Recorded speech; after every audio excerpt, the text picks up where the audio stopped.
Very good morning, dear student. Welcome to online classes. Dear student, as our topic on equality, in this topic, yesterday we completed the topic equality in Indian democracy, कि भारतीय लोकतंत्र में समानता. Today we will read about this topic, issues of equality in other democratic की issues क्या हैं, किसके equality की, समानता की इन अदर डेमोक्रेटिक्स, अन्य लोकतंत्र में डेमोक्रेटिक के क्या क्या इश्यू हैं, हम इसके बारे में अब इसमें रीड करने जा रहे हैं. Before start this topic, some little introduction I am going to give you about this topic. In this, we will read a story about Rosa Parks. Rosa Parks कौन थी? ये एक अमेरिकन लेडी थी. उस लेडी को समानता का, equality का राइट नहीं था, तो उन्होंने आंदोलन छेड़ा था. तो उसके बाद में एक कानून पारित हुआ था समानता का. तो इस लेडी के द्वारा विरोध करने पर, इसने जब प्रोटेस्ट किया था, इनके बाद ही वो आंदोलन बड़ा रूप लिया था. इस तरह से सबको समानता का अधिकार मिला था. तो शुरुआत रोसा पार्क्स से हुई थी. तो इस लेडी के बारे में और उसकी स्टोरी के बारे में भी हम इसमें रीड करेंगे. फिर उनके आंदोलन के बाद में ये अमेरिकन लेडी थी.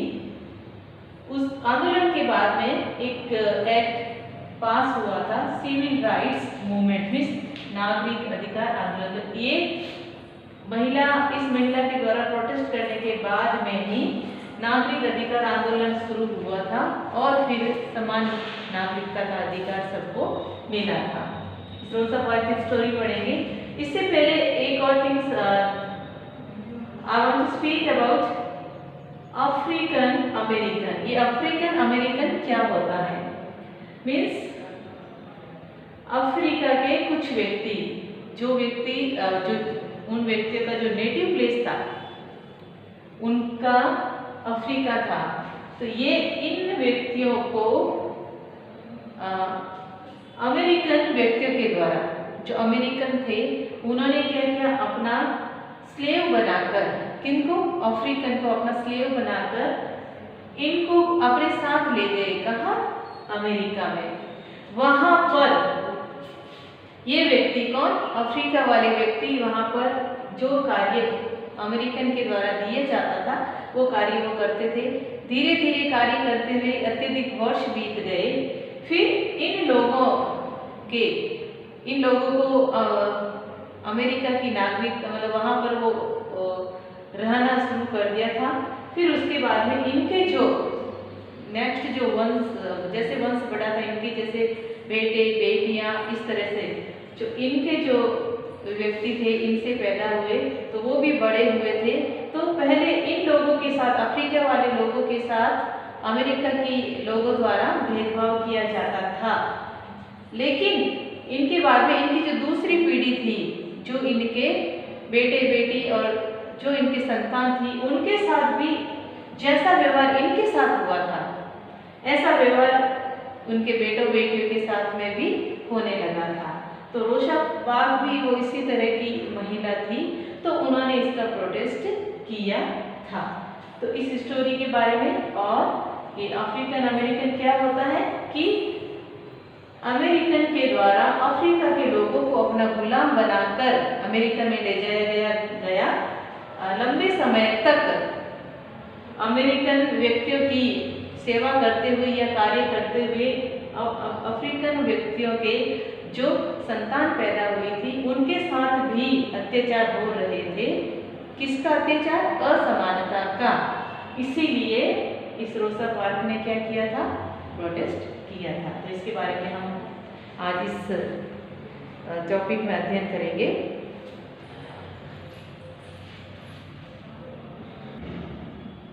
डियर स्टूडेंट्स, कल हमने देखा था कि गवर्नमेंट के द्वारा प्राथमिक विद्यालयों में, कौन से एलिमेंट्री स्कूल मीन्स जो प्राथमिक विद्यालय हैं वहाँ पे किसकी शुरुआत की गई थी, मिड डे मील की, ताकि न्यूट्रिशन तो बच्चों को मिलता रहे पर इनके साथ में ही एक साथ मिलकर खाने की भावना, जो छुआछूत की भावना वो भी रिड्यूस हो सके, इसके लिए गवर्नमेंट ने इस तरह की योजना चलाई थी। अब issues of equality in other democratics, अन्य लोकतांत्रिक देशों में समानता के इश्यू क्या क्या है हम इसमें रीड कर रहे हैं।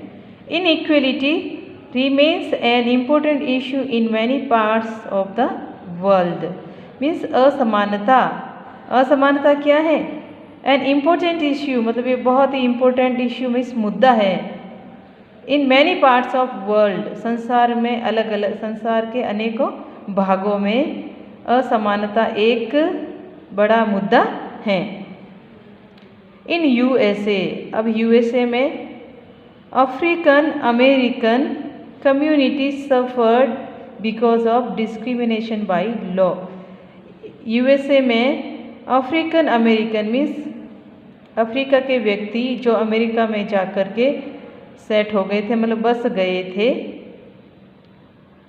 उन लोगों का समुदाय क्या कर रहा था, सफ़र कर रहा था, कष्ट झेल रहा था, किसके, because of discrimination by law, किसके द्वारा, कानून के द्वारा भेदभाव किए जाने से, क्योंकि कानून में भी उनके साथ भेदभाव था, जिसके कानून इनके द्वारा ये लोग कष्ट झेल रहे थे, कौन से, African American. These were the people whose ancestors means इनके पूर्वज, These were the people, ये लोग कौन थे, जो उनके पूर्वज, बिलोंग्स टू अफ्रीका, किससे बिलोंग करते थे, संबंध रखते थे किससे, अफ्रीका से, मतलब प्रॉपर जो उनका नेटिव प्लेस था वो अफ्रीका का था। One example of in equality they suffered was that they had no either sit back in the buses or stand and leave the seat when a white person came up, किस तरह से कि इन एक example है किसका, इन equality का, असमानता का, किस तरह से कि they had to either sit back in the bus, इनको बस में, जब बस में यात्रा कर रहे थे उनको पीछे की सीट पर बैठना पड़ता था, और स्टैंड और खड़े होना, कब, खड़े भी होना कब, कौन से, अगर गोरा व्यक्ति आ जाए, मीन्स कोई भी अगर अमेरिकन व्यक्ति आ जाता है तो उनको खड़े, अपनी सीट को छोड़ करके खड़ा होना, मतलब उन लोगों को सीट देना। And leave the seat when A white person came up, अगर कोई गोरा व्यक्ति आ जाए तो उनको अपनी सीट छोड़ना पड़ता था और बस के पीछे वाली सीट्स पे बैठना पड़ता था, मतलब बस की आगे वाली सीट पे नहीं बैठ सकते थे। अब देख सकते हैं ये कौन सा है, श्वेत मीन्स अमेरिका का व्यक्ति, और ये रोसा पार्क है जो आगे की सीट पर बैठी है क्योंकि इसने ही प्रोटेस्ट किया था। रोसा पार्क्स 1913 to 2005 वाज, अब कौन से समय से, क्योंकि उनका बर्थ 1913 में था और 2005 तक वो अलाइव रही थी इस टाइम में। एंड अफ्रीकन अमेरिकन वुमेन, ये कौन थी, अफ्रीका की लेडी थी जो अमेरिका में जाके बस गई थी, who refused to give up her seat to a white man, इसने मना कर दिया था, क्या मना कर दिया था, अपनी बस में अपनी सीट देने से, किसको, वाइट मैन को, गोरे व्यक्ति को अपनी बस में सीट देने से मना कर दिया। Her refuse started a huge agitations against the inequality faced by blacks. This came to be known as civil rights movement.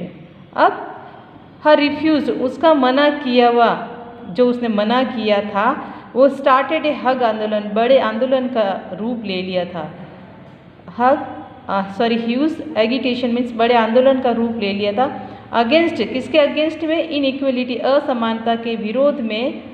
और असमानता कौन झेल रहे थे, ब्लैक पर्सन्स मीन्स ब्लैक व्यक्ति कौन थे, जो अफ्रीका से आए हुए थे, जो अमेरिका में बसे हुए थे। This came to be known as civil right movement, और यह आंदोलन क्या कहलाया था, नागरिक अधिकार आंदोलन। The civil right act of 1964, इस डेट को हमें याद रखना है कि 1964 prevented the discrimination of the basis of race, religion और नेचुरल ओरिजन। मीन्स किस तरह से कि 1964 में रोक दिया गया था। क्या रोक दिया गया था? जो भेदभाव हो रहा था किसके आधार पर? रेस के आधार पर, रिलीजन धर्म के आधार पर और नेचुरल ओरिजन, और जो प्राकृतिक मतलब ये जो व्यक्ति जो ब्लैक कलर के थे, मीन्स जो कलर होता है वो प्रकृति की देन होता था, लेकिन कलर के बेसिस पे जिस तरह से भेदभाव होता था तो इन सारे जो भेदभाव थे उनको क्या कर दिया था? रोक दिया था। और कौन सा अधिकार बना था? 1964 में सिविल राइट आर्ट इसका अधिकार बना था, मतलब सबको समानता का अधिकार, मतलब नागरिक अधिकार। It also started that Africa American children no longer have to attend separate schools and now they can attend all the school। अब इस प्रोटेस्ट के बाद में जो नए कानून बने थे उस कानून के अंतर्गत इन लोगों के साथ इस तरह के कोई भी भेदभाव नहीं किए जाएंगे और इस तरह के भेदभाव को रोक दिया गया। और इट आल्सो स्टार्टेड, और क्या स्टार्ट कर दिया गया था? शुरुआत कर दी गई थी किसकी? जो अफ्रीकन व्यक्ति थे जो अमेरिका में जाके बस गए थे उनके बच्चों के साथ भी no longer have to attend separate school, कि वो अलग स्कूल में अध्ययन करने के लिए जाते थे लंबे समय से, तो अब वो अलग स्कूल में उनको अध्ययन करने के लिए जाने की ज़रूरत नहीं थी, क्योंकि now they can attend all the school, मतलब जो स्कूल जो गोरे व्यक्तियों के बच्चे जिन स्कूलों में जाते थे उन स्कूलों को भी वो अटेंड कर सकते थे, मतलब उसमें भी वो एडमिशन ले सकते थे और उन स्कूलों में जा सकते थे। इस अधिकार के द्वारा 1964 के बाद में उन लोगों को समानता का अधिकार मिला था। किनको? काले व्यक्ति को, मीन्स अफ्रीकन व्यक्तियों को अमेरिका में। जो व्यक्ति जो अफ्रीका के थे और उनको अमेरिका की नागरिकता मिल गई थी, लेकिन उनको रंग के आधार पर उनके साथ भेदभाव किया जाता था, तो इस तरह से इन लोगों के साथ में वो भेदभाव करने का जो अमेरिकन व्यक्तियों की जो रूढ़िवादी रीति थी उस रीति को इस कानून के द्वारा ख़त्म किया गया था। No country is perfectly democratic unless equality is actually practiced। No country मतलब कोई भी देश इस परफेक्टली डेमोक्रेटिक, मतलब परफेक्ट रूप से डेमोक्रेटिक मीन्स लोकतांत्रिक नहीं होता है अनलेस इक्वलिटी इज एक्चुअली प्रैक्टिसाइज, मतलब बार बार अगर समानता की निपुणता नहीं होती है तो वो परफेक्टली डेमोक्रेटिक नहीं होता है कोई भी country. There are always communities that try to expand the idea of democracy and push for a greater recognition of equality on existing as well as new issues। Means इसका मतलब ये है कि समुदाय में जो आइडिया ऑफ डेमोक्रेसी मीन्स लोकतंत्र के विचार और push for a greater recognising, और हमें पुश करना होता है एक बड़े पहचान के लिए। और कौन सी पहचान के लिए? समानता की।